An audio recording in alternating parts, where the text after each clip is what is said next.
క్రైస్తవులు కూడా కులాలు చూసి పెళ్లి చేసుకోవాలి. అంటే రెడ్డి క్రిస్టియన్స్, బ్రాహ్మణ క్రిస్టియన్స్, కమ్మ క్రిస్టియన్స్, మాల క్రిస్టియన్స్ ఇలా ఉంటారు కదా, వాళ్ళు కూడా ఏ కులంలో వాళ్ళు ఆ కులంలో వాళ్ళనే చేసుకోవాలా, ఏంటి పరిస్థితి అనేది పెద్ద క్వశ్చన్. హెబ్రీలకు రాసిన పత్రిక 5:13 ఏముంటుందంటే, పాలు తాగే దశ అంటే ఆత్మీయతలో మెచ్యూరిటీ లేని దశ ఒకటి ఉంటుంది. అప్పుడు వాళ్ళకి అంతగా మంచి చెడుల మీద అభ్యాసము చేసే కెపాసిటీ వాళ్ళకు ఉండదు. అదే హెబ్రీలకు రాసిన పత్రిక 5:14లో మెచ్యూరిటీ స్టేజ్ ఒకటి ఉంటుంది. వాళ్ళు మాంసము తినే బ్యాచ్, అంటే మర్మాలు సత్యాలు గ్రహించి మేడు కీడులను అభ్యాసము చేసే గుంపుగా వాళ్ళు ఉంటారు. అయితే 2 రకాలు ఉన్నారని మనకు అర్థమైంది కదా. ఇప్పుడు గలతీయులకు రాసిన పత్రిక 3:27లోకి వెళ్తే, క్రీస్తును ధరించుకున్న వారిలో గ్రీసు దేశస్థుడని హెబ్రీయుడని తేడా లేదు, అందరూ సమానమని రాయబడి ఉంది. కులాలు మతాలు ఇవన్నీ చూడడం కాదు, క్రీస్తునందు విశ్వాసము కలిగి క్రీస్తును ధరించుకొని రక్షణ పొందిన ఇద్దరు ఏ కులము ఏ జాతి ఏదైనా కూడా పెళ్లి చేసుకోవచ్చు అని వాక్యానుసారంగా మనకు అర్థమవుతుంది. కానీ ప్రాబ్లం అంతా ఎక్కడ, పాలు తాగే బ్యాచ్ తో. ఈ పాలు తాగే బ్యాచ్ ఏంటంటే,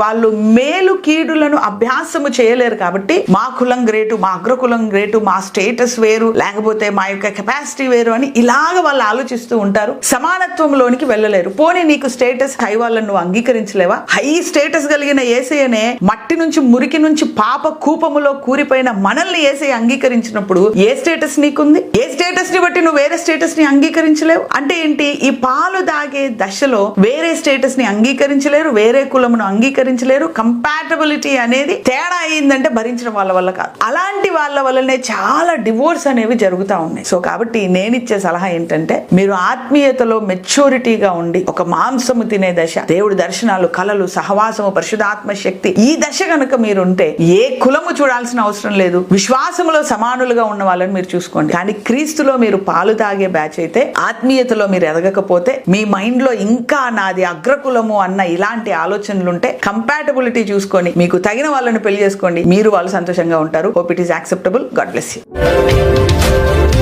సబ్స్క్రైబ్ చేయడం ద్వారా మాకు తెలియజేసి పక్కనే ఉన్న బెల్ ని క్లిక్ చేయండి. లైక్ చేసి అనేకులకు షేర్ చేయండి.